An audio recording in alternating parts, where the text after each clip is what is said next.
Welcome everyone to our session on Backplane Bus Architecture in Computer Systems. We study advanced computer architecture, exploring how backplane bus systems enable efficient communication and resource sharing among various components. We'll cover key concepts, including backplane bus specifications and arbitration schemes. By the end, you'll have a deeper understanding of how these systems work, their advantages, and the challenges in tightly coupled computing environment.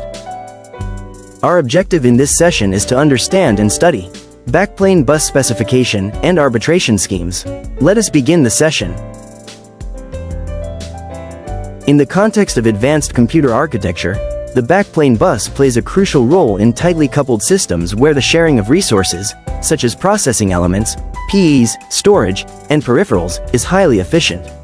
Here's a breakdown of how it works. Backplane bus. This is the central interconnecting medium that links various components in the system. It provides a structured pathway for data transfer among processing elements, storage devices, and peripherals. Functional blocks, boards. These are different parts of the computer system, such as CPUs, memory modules, and input-output devices. They are physically connected to the backplane via slots and connectors. Each slot on the backplane has connectors that allow functional blocks, boards, to be inserted. This setup enables easy upgrading and maintenance by simply plugging in or removing boards. Data Transfer Bus, DTB, comprising data, address, and control lines. The DTB is the backbone of the backplane bus. It facilitates the transmission of data, specifies addresses for data placement, and manages control signals to coordinate operations. A flowchart of synchronous data transfer involves several key steps. First, the process begins with a request for the device to get ready for data transfer. While waiting for the device to signal its readiness, other tasks are performed to maximize efficiency. Once the device is ready, the system proceeds to execute the input-output (I/O) instructions, ensuring that data is transferred in a synchronized manner. An asynchronous data transfer flowchart begins with a request for the device to get ready. The system then checks if the device is ready for the data transfer. If the device is not ready, the system waits and continually checks the device's status until it signals readiness. Once the device is ready, the process proceeds to execute the input-output (I/O) instructions, ensuring data transfer can occur without the strict timing constraints of synchronous communication. This method allows for more flexibility and efficiency, as tasks can be performed while waiting for the device to be ready. Now we will discuss three arbitration schemes: daisy-chained bus arbitration, independent requests and grant, distributed arbitration. In a daisy-chained arbitration scheme, also known as a central arbitration scheme, a central bus arbiter or bus controller manages access to the bus. Fixed priorities are assigned to all units or devices based on their physical proximity to the bus controller.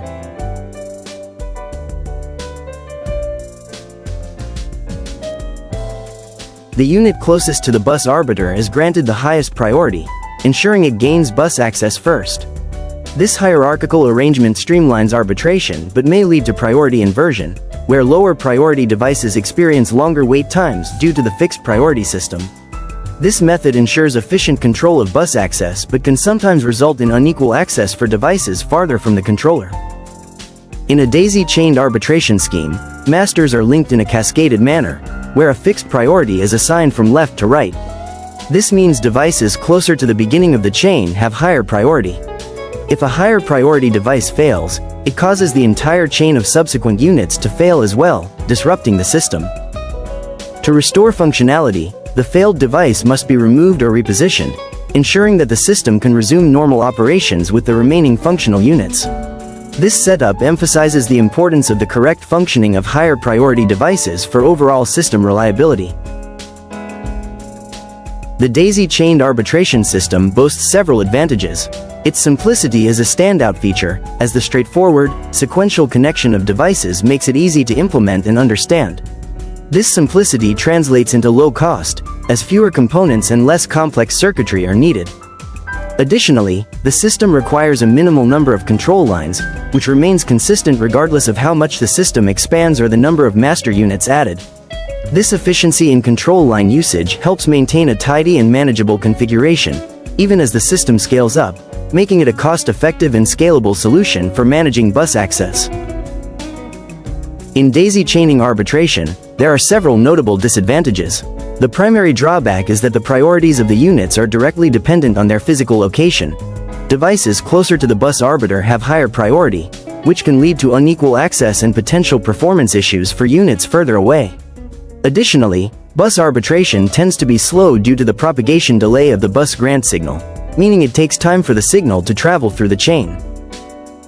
This delay increases as more units are added, further slowing down the arbitration process. Furthermore, if a higher priority device fails, it causes a cascade effect where all units downstream from the failed device also fail, leading to system instability and the need for immediate maintenance to restore functionality. In the independent bus request grant scheme, each master unit has its own individual bus request and grant signals, providing a direct line of communication with the central bus arbiter. Unlike the daisy chaining method, this scheme does not rely on a sequential connection of devices, eliminating the dependency on physical proximity for priority assignment. The central bus arbiter manages all bus requests and grants, ensuring that each master unit's request is handled independently. This setup reduces the risk of a single point of failure, as the failure of one device does not impact others. It also minimizes propagation delays, leading to more efficient bus arbitration and improved overall system performance. The independent bus request grant scheme provides significant advantages and some disadvantages. It offers more flexibility with bus lines, as each master unit has individual bus request and grant signals, allowing for customized and efficient access to the bus.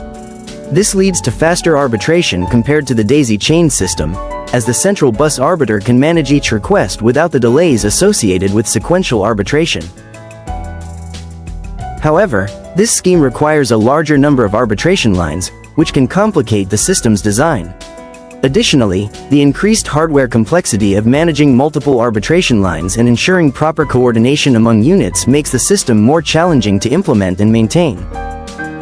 In a distributed arbitration scheme, each master unit in the system has its own arbiter, which is assigned a unique arbitration number, ID.